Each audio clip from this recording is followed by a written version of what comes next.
সন্ধ্যের স্ন্যাক্স বা রাতের ডিনার বাচ্চা বা বড় প্রত্যেকে কিন্তু চেটেপুটে খাবে যদি সুজি দিয়ে এইরকম একটা রেসিপি করে ফেলেন।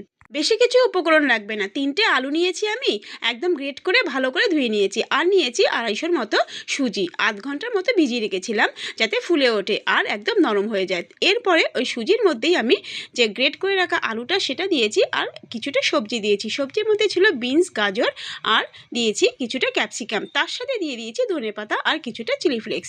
স্বাদ অনুযায়ী নুন তো দিতেই হবে। আর তার সাথে দিয়ে দিয়েছি 1 চামচ চিনি। এরপরে ভালো মতো ফেটিয়ে নিয়ে রিফাইন তেল গরম করার পরে কড়াইয়ের মধ্যে দিয়ে একটু মোটা করে ভেজে নিয়েছি। মোটা করলে কিন্তু স্বাদটা বেশি ভালো আসে। তাহলে বন্ধুরা অবশ্যই কিন্তু একদিন করে খাওয়াবেন বাচ্চাদের। বাচ্চারা কিন্তু যদি রুটি খেতে পছন্দ না করে এইটা কিন্তু একদম চেটেপুটে খাবে।